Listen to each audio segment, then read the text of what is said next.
such rejections, right, such dropout, it might be a good thing. I know how disappointing it is, right, when you are dropped out from the interviews and the applications, especially when you know you are almost at the end of that particular process.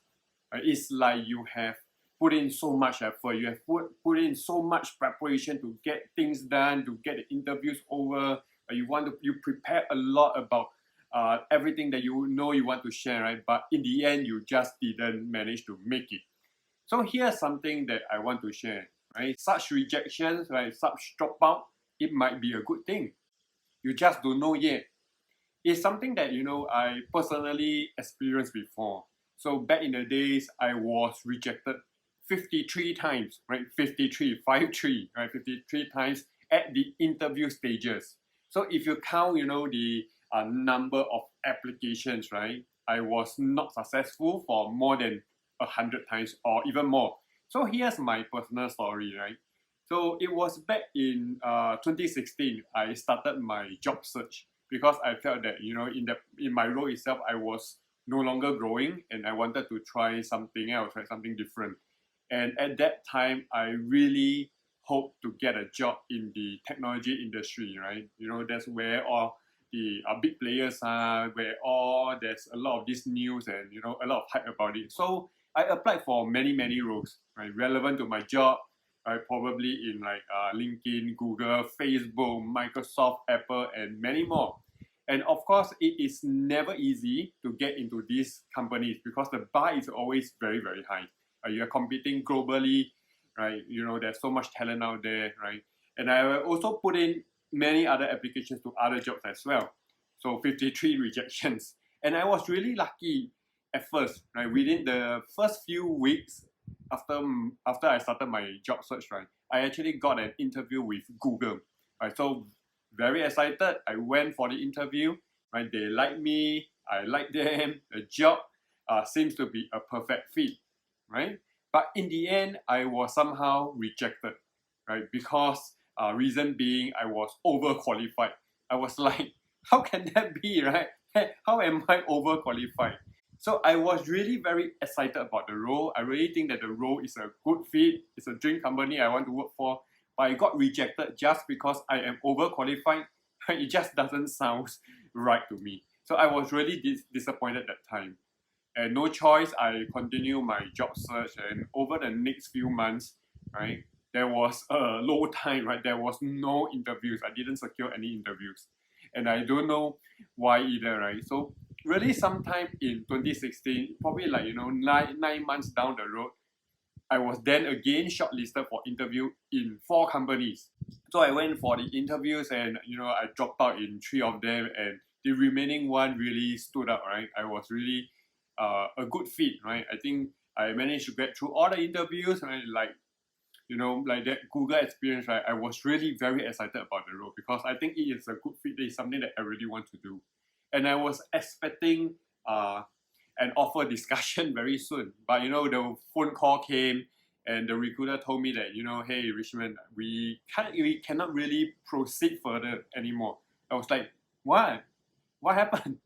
They say, you are definitely the candidate that we want to hire. We are looking for exactly you, but the position was put on hold. Right? Oh my, that time was like, it was a very big disappointment because I almost got it. I actually got it, but the position was being frozen, right? So yes, and no choice, life goes on again, and I got a string of other rejections.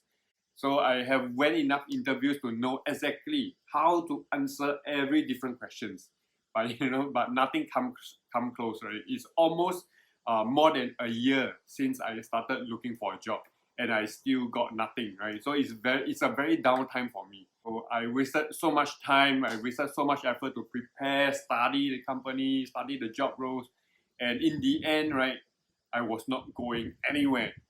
So, and in early 2017, a recruiter called me, say, hey, I am so and so from Facebook. I thought you may be interested in this new role that we have. So to be honest, I wasn't that excited anymore after so many different rejections, right? So you just get numb. It's like, okay, I will just try, okay, fine. So I went to the interviews, right? But one thing I know that I did correctly is that I have always been really fully prepared for all the interviews, right? I have never, shortchanged myself or didn't. I will not go to the interviews unprepared. So I have done all my background study, research, everything, right? All the preparation I've done. And that particular interview cycle was really long. So I got like written tests, I got conference calls, I got face-to-face interviews, right? If I remember correctly, it'll be like around 9 interviews.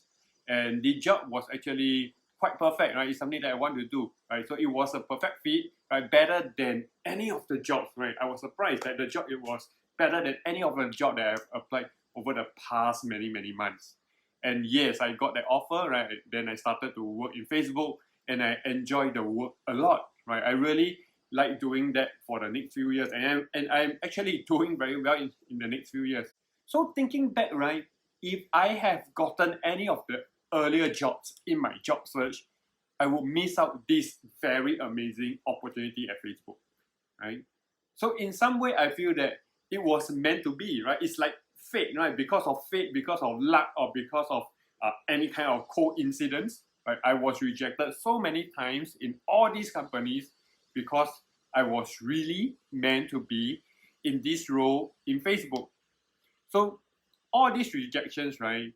After all, they didn't sound so bad anymore, right? So you can call it fate or anything, right? They might have just given me enough experience or enough practice, enough interviews to hone my skills and actually make it through the interviews at Facebook. And in my future job search, right, I was never disappointed again, right? I was like, I will never be super disappointed. I will be like, if I'm just rejected, right, I will be like, I wasn't meant for that particular job itself for whatever reasons. I don't care. Right? I think having this mindset, it makes job search a lot easier and a lot more less stressful, right? So you are never stressful again. So if you are somehow, right, someone who are rejected by your dream company, right, my suggestion is that my encouragement to you is that don't just give up, right? Don't give up because you are definitely meant for something else. Something else, something bigger is coming your way, right? Probably something even better than everything that you have seen today. So continue to put in the hard work, right? Put in your hard work to prepare for the interviews. Do your background research, do your study, right? Study the role. You will just never know. Maybe all these rejected jobs, right? These positions, right? They are going to be tough for you in the future. Or maybe this company, right? They don't want to hire you, right? And down the road, this company is not going to do well in the next few years. You'll never know, right? And you are not meant to be there. So you are rejected for somehow whatever reasons. So you'll eventually get something that you will like, right? And you will enjoy and you will succeed in that particular very perfect role just meant for you. So never let rejections affect you in any way, right?